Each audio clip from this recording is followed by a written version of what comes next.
Greetings fellow tank commanders. In this video I'm going to be showing you a game that I played in the IS-2. This is a tier 7 Soviet premium heavy tank with regular matchmaking. The game I'm playing is a standard battle on Serene Coast with tier 7 as the top tier and no artillery. What's cool about this game is that it's made up entirely of tier 7 tanks except for one tier 5 light tank on each team. There are a lot of heavy tanks in this game, which mean there are going to be a lot of hit points for us to farm up. I'm looking for an easy early game hit here while my teammate tanks move up around me. I don't like to lead charges with the IS-2 at the beginning of the game. I prefer to work around tanks that have better armor, so I usually look for situations where I can peek out around a Black Prince or a Tiger P.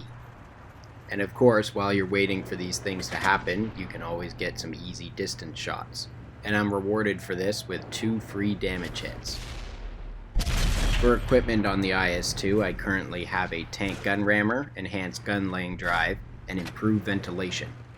I have considered subbing out the improved ventilation for coated optics to be a little more well-rounded, but as I said, I prefer to peek around the frontline tanks, so I won't actually get that many chances to use the spotting equipment. So for now I'm going to stick with the improved ventilation and enjoy some slightly better gun performance. I was ready to move up and support the heavy tanks in front of me, but I noticed quite a few opportunities presenting themselves just off to my left.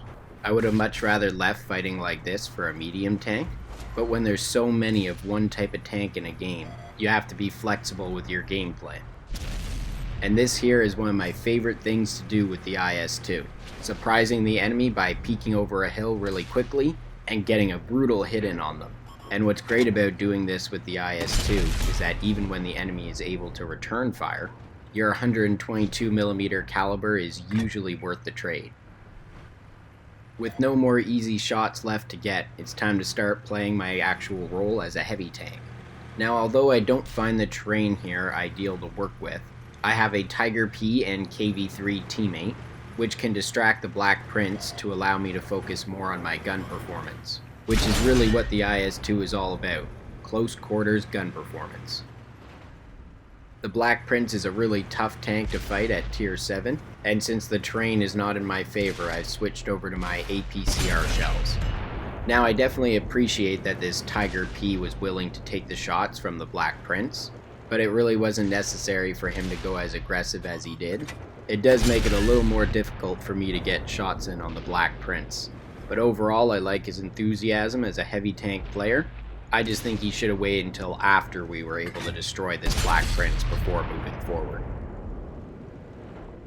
I bounced 2 of my shots off of the Black Prince, but I end up managing to get 3 damage hits from this engagement. That's pretty good reliability considering the Black Prince is one of the tougher tanks to fight at this tier. It's nice to see that the Tiger P's assault move paid off and he managed to stay alive. I have to admit I did have my doubts about buying the IS-2 because at the time I already owned an IS-6, but I do find there's enough variation between the 2 game styles to make it worth getting this tank. The game style is not as aggressive as the IS-6 or Fatherland, and you end up playing more of a supportive role in most games, but that does not mean you have to play passive like an SU-122-44. So it's a really nice blend of different game styles, which allows experienced players to really excel with this tank, especially since it does have quite reliable gun performance, at least for a Russian heavy tank. But it can also work well if you're planning on going up different tank lines with friends, and you're finding that you're having to play a more supportive role around their more heavily armored tanks. I think it's a great tank to have if you're looking to improve that kind of gameplay.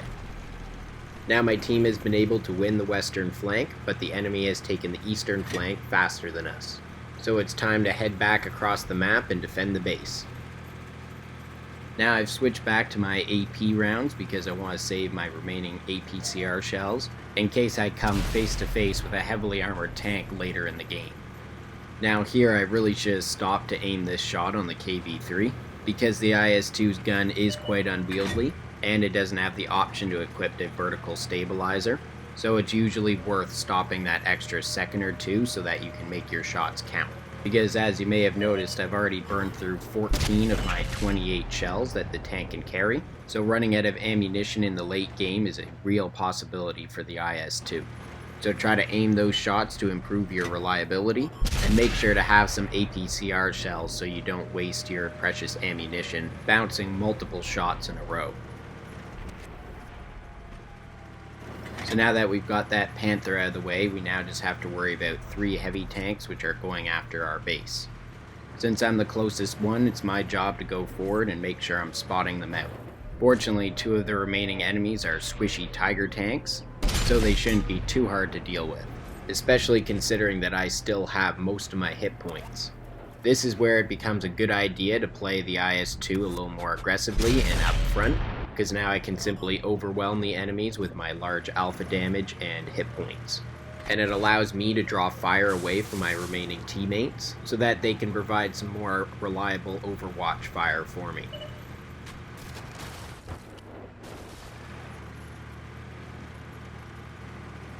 Now it looks like this KV-3 has lagged out of the game. Despite driving all the way around the map, he was unable to get any damage throughout the game.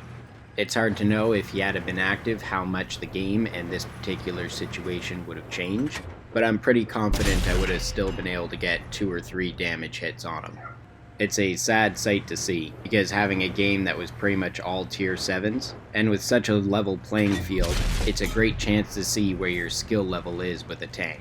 And this game has been pretty close the whole entire time, so it's a missed opportunity for my teammates and I to test our skills, and rob the enemy of a chance to win at this stage in the game. Now, since the Tiger 1's the only active player left, when I saw him peeking out, I immediately went for him, instead of just shooting an AFK player. I don't have any regrets, but because it offset my aim, it costed me the kill, but at least I'm able to destroy the Tiger tank. Now let's check the post-game stats and see how I did. For this game, I managed to earn 109,000 silver, and that's with using quite a few APCR shells. I also earned 7,634 experience with the 2x daily multiplier. I dealt 5,708 damage, assisted with 517 damage, and destroyed 3 enemy vehicles while blocking 150 damage. This earned me Mastery Badge Ace Tanker, High Caliber, Confederate, and 5 points towards my Tank Madness completion. Even if you subtract a little bit of damage for the KV-3 being AFK, the IS-2 still had a very impressive performance. I placed at the top of my team, earning a base XP of 2,313. I managed to hit 19 of my 24 shots and penetrate 16 of those. Those are some decent numbers considering I was doing quite a bit of distance shooting, and that there were so many heavy tanks in the game. In terms of crew and module damage, I injured the commander in a KV-3, damaged the engine and destroyed the radio in a Panther, damaged the engine in a Tiger 1, and damaged the engine in another Tiger 1. Well, that's all for this video. I hope you enjoyed seeing this awesome and fun game in the IS-2, and that it'll help you improve your own gameplay with the tank. Stay tuned for more awesome World of Tanks videos.